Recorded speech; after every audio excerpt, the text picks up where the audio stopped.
October begins with the Hansa Powerade Fish River Canoe Marathon, and this year a record entry has seen paddlers stream in from every corner of the country and indeed the world to Craddock for this epic race. Good water, cold, but excitement from start to finish. Well, I think it's going to be very exciting. The water's high. We did a trip this morning, very exciting. We also did Craddock weir, and so we're looking forward to a good one. Well, I'm the second, and lots of fun, lots of broken boats, and have to help my mates. For some, there's been drama even before the start, as the river has taken its toll on those out tripping the river. Some repairs had to continue through the night to have the craft ready for the start line the next morning. Running a race for 1,800 paddlers smoothly is no mean feat, but the race committee, mostly local farmers, manage a very slick registration process at the Marlow Agricultural School, which is the race HQ for the week. A dusty road between Craddock and Hofmeyer leads down to Grass Ridge Dam, the scene of the start of the 2004 Hansa Powerade Fish River Canoe Marathon for a new record field of 1,800 paddlers. And it's been an interesting place to be over the past week because just 7 days ago, there was a torrential flood here. 120 cumex was flowing downriver and Grass Ridge Dam was bursting at the seams. Luckily, the river is down to race level of 26 cumex and everybody is ready to rock and roll. Hank, a few minutes away from the start, this is the first big test of your combination after your breeder didn't go quite according to plan. Oh, look, it is. I mean, we broke our cable on the breeder, so hopefully everything is going to go well for us now. And the difference between the breeder and this is there's water. Dion, defending K2 champion, you've got Ant Stott in the back of the boat now. Your mind is racing. You're a few minutes away from start. What are you thinking at this stage? Yeah, I'm actually quite scared of how painful it's going to be. I'm sure the start is going to be cracking pace. And then, yeah, hopefully it gentles off a little bit in the river while everyone's shuffling around trying to settle down for Keith's flyover. Pascal, welcome back for the third time. You and Peter raced really well 2 years ago, and I know you've set your sights on having a hitch-free and good result today. Yeah, we're sure because of more experience and coming here for the third time, we set our goals a little bit higher. Makes it also a little bit tackier, a little bit nervous, more nervous for the race than 2 years ago. We had nothing to lose, only to gain, and now we certainly have a little bit of a standard to keep up to. The Lamar start is critical to any paddler with dreams of success in this race. The race starts as a typically furious bolt across the flat water of Grass Ridge Dam, around a turning buoy, and then on down to the dam wall, where there is a crucial 1 kilometer portage that lies in wait before the paddlers hit the river. Toast rack now, and the leaders here, Len Jenkins and Hank McGregor, having opened out a big lead, and a surprise in second place as Brett Bartha and Michael Arthur lead Dion Bruce and Ant Stott under toast rack.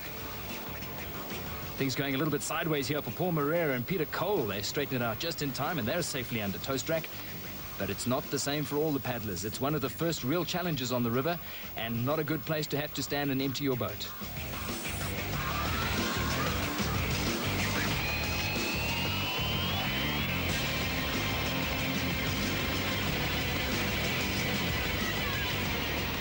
Keith's flyover 40 minutes into the race, and the first big obstacle. Len Jenkins and Hank McGregor first into the big rapid. So easy, almost playing with the water. They had 11 seconds at this stage on the second place crew, and here they come, Brett Bartha and Michael Arthur. They're just ahead of elder brother Daryl Bartha, who's got Herman Chalupsky on the back of the boat here. Herman, a late stand-in for Matty Bowman, who wasn't able to come down for the race. Plenty of drama just behind them. Mike Harris and Russell Willis getting it sideways. Big mistake, but they keep it together. Exit Keith's going backwards, but they're still upright. Trouble here for internationals, Peter Ludi and Pascal Luca, as they run into traffic problems. They're going sideways. Warren Valentine and Kevin White getting it dismally wrong. Big trick here, as you go down Keith, don't hit the rocks on the left. Don't hit the rocks on the left.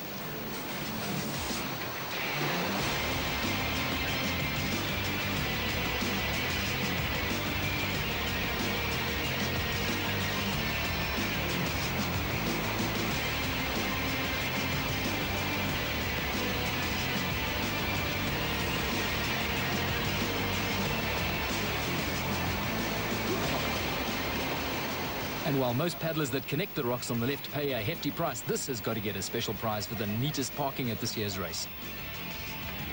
Meanwhile, in the ladies' race, there's been plenty of drama. Abby Miedema and Michelle Ere have taken the lead. They're first into the water after they portage Keiths. That's after Alexa Lombard and Donia Kamstra had run into trouble during the Willows and had to eddy out. But there they are, chasing in second. Third place, Laura Thompson and Pippa Elliott. There's also been plenty more drama as PE paddler Ian Walland, who's paddling with his son Craig, broke his leg during a hectic swim down the rapid, and he's had to be carried out to the ambulance. Now we basically hit this rock at the bottom here, and the boat spun around, and we went over, and my dad obviously hit a rock or something. I think he's broken his ankle, and that's our race gone, eh? Soapbound's drift roughly 45% of the way down the first stage, and a major change at the front. Dion Bruce and Ant Stott are now leading from Brett Barther and Michael Arthur. The question is, what has happened to Len Jenkins and Hank McGregor? Just behind them, Denham Howe and Jason Graham paddling really consistently, and immediately behind them, Daryl Barther and Herman Chalupsky. They are racing inside the top 20 and looking very comfortable in their Foxbat. Word is now filtering back to the crowd as the leaders go through Glen Alpha Bridge that Ant Stott and Dion Bruce caught up to Len Jenkins and Hank McGregor just above Soapbound's Drift Weir. But they had a broken rudder cable, and in an incredible show of sportsmanship, Stott and Bruce stopped to hand over their spare rudder cable and tools before taking off on their own at the front of the race. There's Malcolm Stoddard and Mike Harris enjoying the full river, and here are the ladies, Alexa Lombard and Donia Kamstra, who have now retaken the lead from Abby Miedemer and Michelle Ire, with Laura Thompson and Pippa Elliott some way back in third place as the paddlers ease under the spectator spot at Glen Alpha Bridge.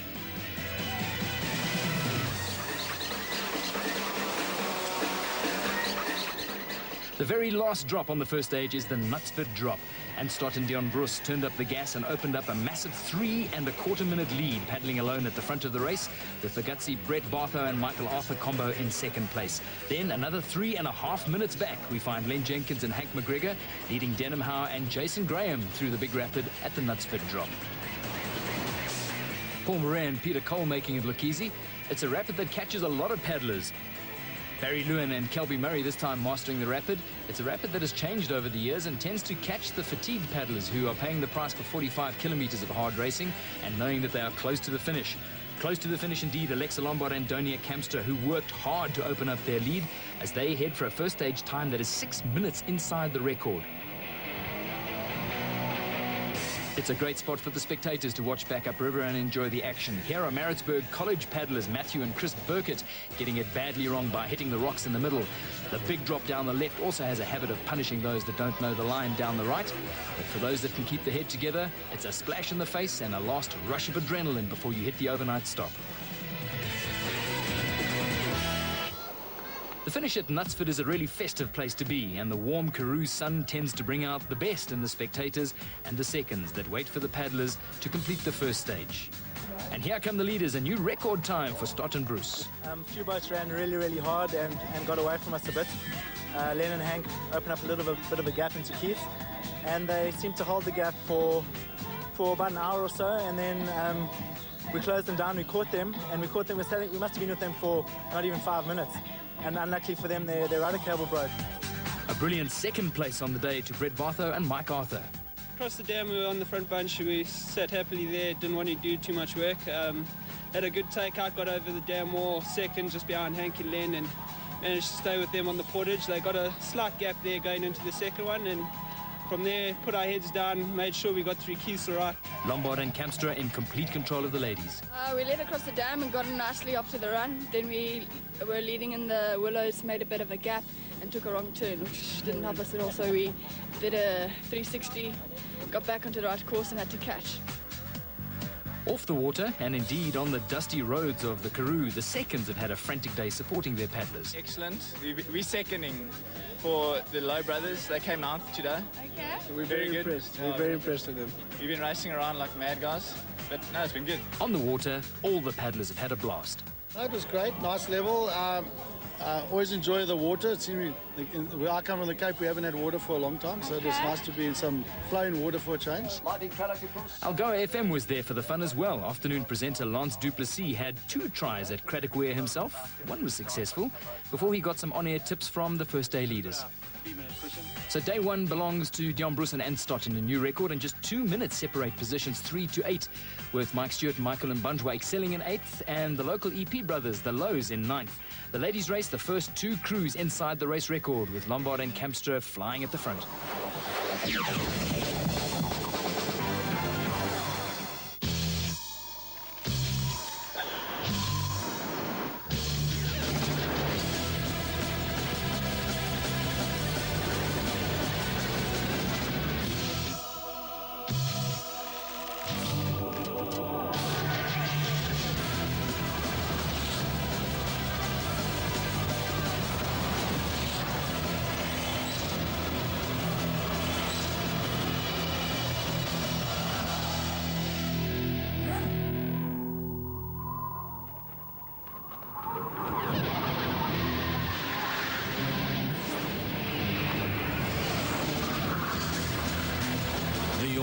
Master Drifter.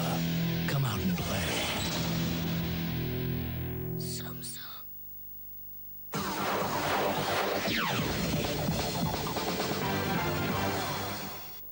Another bright and sunny Klein Karoo day for the second stage, and while the bulk of the field will start in their batches, the first half an hour is sent off in elapsed time, with Anstott and Dion Bruce in the privileged position of having a big lead in the bank. Well, I think the most important thing for us is to go out quite hard and try and find a good rhythm early on, and just try and hold that gap. I think Michael and Brett they're going to be really quick on this first 2Ks of flat stretch.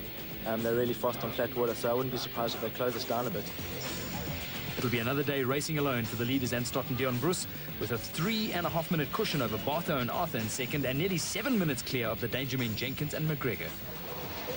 Elapsed time starts simulate the race as it ended on the first stage, so Alexa Lombard and Donia Kamstra head off alone with just an 80-second lead over Miedema and E-Ray.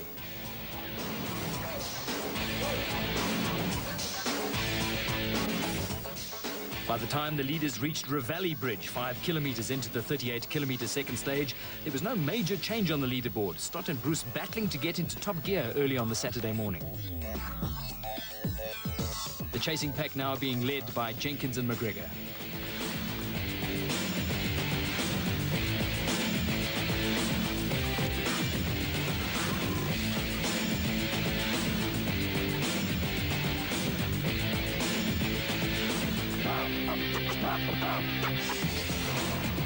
But by the time we reached Longacre Bridge, 16 kilometers into the stage, Stott and Bruce had clicked and added another 1.25 minutes to their lead from the Durban and Pretoria combo of Brett Bartho and Michael Arthur. Brett, by the way, sporting his University of KwaZulu-Natal team hairdo. They had taken out a minute on Jenkins and McGregor, who had decided to take it easy until a bunch had assembled around them before working together to try and shut down the leaders.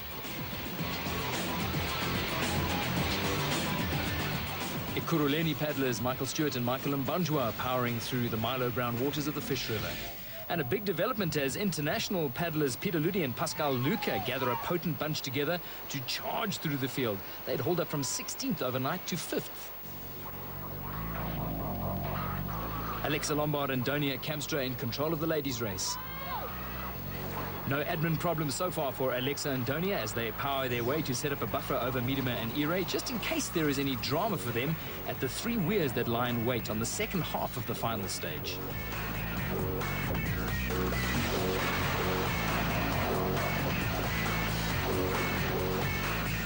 The first of those 3 weirs is the Marlow Shoot. Dion Bruce taking time to relax before shooting it with Anstott and pulling it off perfectly.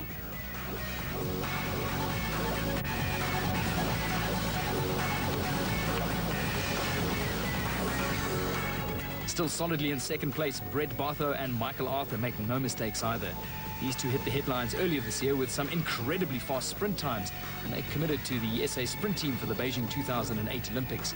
Here's the bunch racing for third, Len Jenkins and Hank McGregor first down the chute, with Mike Harris and Russell Willis now right on their rudder.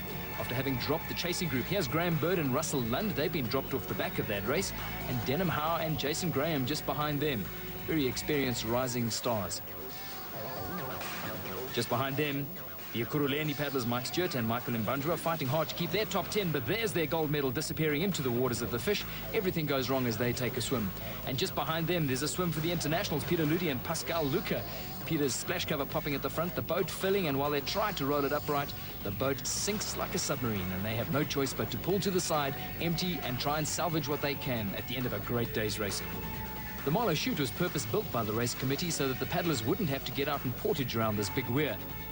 Alexa Lombard and Donia Kamstra taking it nice and easy, determined not to make a mistake, having built up a hefty lead of close on 4 minutes at this stage over the second-place ladies' crew of Abby Miedema and Michelle E-Ray, still paddling as hard as possible to put pressure on the front runners. Both boats still paddling inside record pace.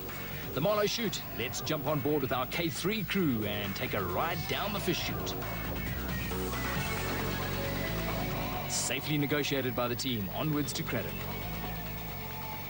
The waters at the foot of Marlow Shoot are notoriously turbulent, and the strong current coming in from the right has a reputation for tripping up a lot of boats.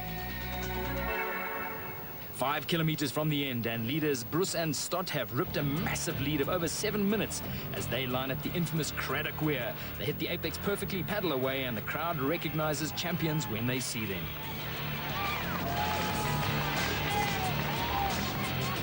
Just behind them, Brett Bartho and Michael Arthur. They get down Craddock Weir. Textbook execution. They paddle away from the suckback. They know they've done enough to earn a great silver medal.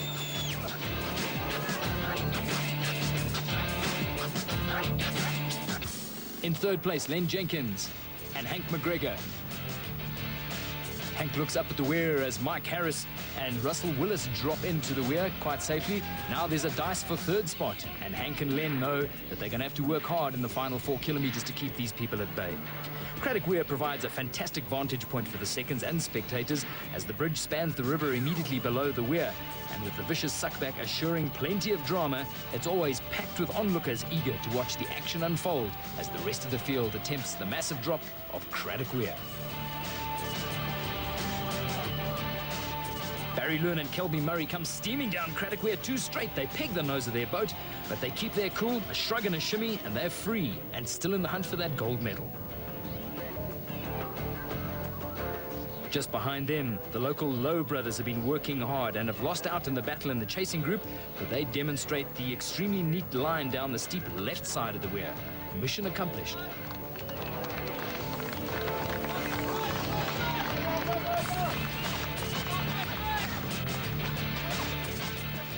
Chasing hard for the under-21 bronze medal, Clint Pretorius and Jono Biggs make Big Craddock Weir look deceptively easy. And after a swim at Marlow Internationals, Peter Lutti and Pascal Luca were flying to try and make up the lost time, but Lady Luck had their number on this day. They swim at the foot of Craddock Weir, and to make things worse, their boat has simply disappeared once it had filled with water. No boat, no luck, and no gold medal for the Dutch and Swiss internationals. A quick portage for those not willing to take the risk of Craddock Weir and loosen 30 seconds in the process. And here are the ladies' leaders, having worked up a 4.5-minute lead. Alexa Lombard and Donia Campster swim at the foot of Craddock Weir. And to make things worse, it's a bad swim. They both get pulled into the suckback. The lifesavers have to go in and get them, and their boat has disappeared underwater. The tail pops up for a second, and there's a good chance that that boat is being wrecked by the turbulent waters. Once they've been pulled out by the lifesavers, they do everything possible to get onto the island in the center to empty, and having entered from the middle of the river, things nearly go completely pear-shaped as they come close to wrapping their boat first of all on the reedy island, find themselves reversing down the tricky rapid that passes beneath the bridge. But their dramas aren't over yet, because as they try to eddy out, the nose collects another big rock, a blow that could have wrecked their boat even further. Dangerous times, and their 4.5-minute lead has been reduced to less than a minute as they try and keep it together. A swim here would be nearly fatal for their chances of winning this race and breaking the race record. Cool heads from the two ladies, they eventually land up reversing down the rapid, eddy out in time to be able to resume their place at the lead, but knowing full well that the chasing ladies are right on their rudder. More drama at the foot of Craddock Weir, more work for the lifesavers, but no problems for the second-place lady. Abby Meadham and Michelle Erail enjoying the moment, but then hearing the word from the bank that they are less than a minute behind the leaders, and they kick in the afterburners.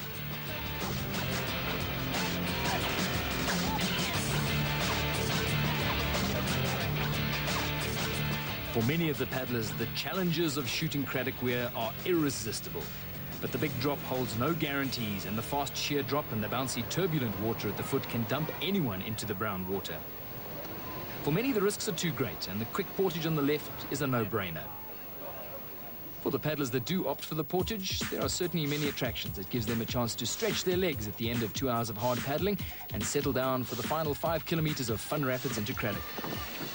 Others, however, are willing to wait up to half an hour in the queue to shoot Craddock Weir and still risk a time-consuming and dignity-bruising swim. Craddock Weir has an ugly suckback that can hold a paddler and a boat for several hours if it wants to. The lifesavers are kept extremely busy and competently ensure that anyone that gets dumped here is quickly hauled to safety. For hundreds of paddlers, however, there is a race against time that matters, either to beat a personal target or to simply take part in the club race. But here's our K3 taking us on a ride down Craddock Weir. Not good news for the crew. They shoot it spot on, but as they hit the turbulent water, it's swim time for Steve Jordan. Recover the paddles, get into the boat with his two teammates, and enjoy the trip into Craddock.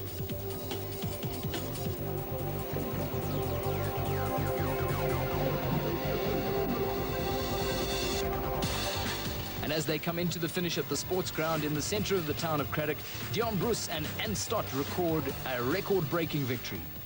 Yeah, we started off really solid. A little bit uncomfortable to start off with, but yesterday we also started a bit uncomfortable.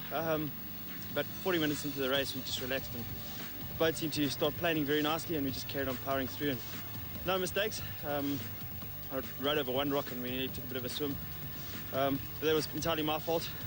But the rest of the way, we just managed to do all the obstacles very cleanly and very fast, and it was just great.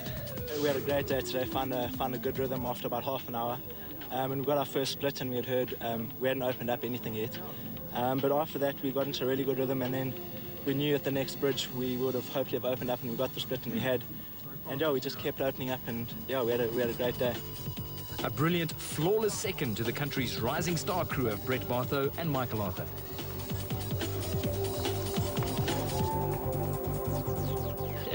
Great to get a second in a race like this. The Bartho brothers have never quite got past fourth place, so it's good to finally break the jinx and get a podium finish. And a bronze medal for the pre-race favourites Len Jenkins and Hank McGregor. Some consolation for a grim day yesterday. Yeah, at least we had fun. There's nothing we could have done about yesterday's bad luck in breaking our rudder cable. But well done to Ant and Dion. Great sportsmanship behaviour. They stopped on the first day to help us out after we broke our rudder cable, and it's good to see some good, honest sports. The women's race and a new record, but it's relief that's written all over Alexa Lombard and Donia Kamstra. We try to put as much time as we can to just get a time in the bank, because there's a couple of obstacles right at the end when you're tired and it's difficult to do. So we try to get as much time as we could, and luckily, because we had a horrendous swim at Craddock, we made a real meal of it. Thought we'd wrapped about 5 times, and eventually we got out of it. The boat was still in one piece, and we were luckily still ahead. Both of the leading women's crews raced inside the race record of 2002, and for Alexa Lombard, it's a record-breaking 4th successive title at the Fish. The win is sweet for Dion Bruce and Ant Stott. Dion Bruce retains the K2 title that he won with his younger brother Sven 2 years ago, and for Stott, he has finally caught the Fish victory that has eluded him for more than a decade.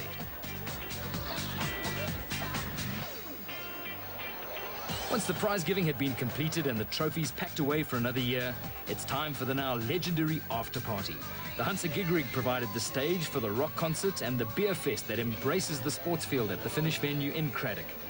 It's a chance for the paddlers to get down with their seconds and families and thank them for their support. It's also a chance for the locals of Craddock and others that travel from as far afield as Port Elizabeth and Grahamstown to enjoy a truly festive evening together with the high-spirited paddlers. And it's this that sets the Hansa Powerade Fish apart from all the other races on the calendar. It's a riveting contest on the water, but off the water, the warmth of the Canoe hospitality and the unpretentious but highly efficient infrastructure that runs the race is consistent with the friendliness and the desire to please that is so evident from all the people of Craddock. Victory then for Bruce and Stott, a major shake-up in positions 3 to 7, and Mike Stewart and Michael Mbanjwa picking up the last gold. Both ladies cruise inside the record, victory 4 for Alexa Lombard.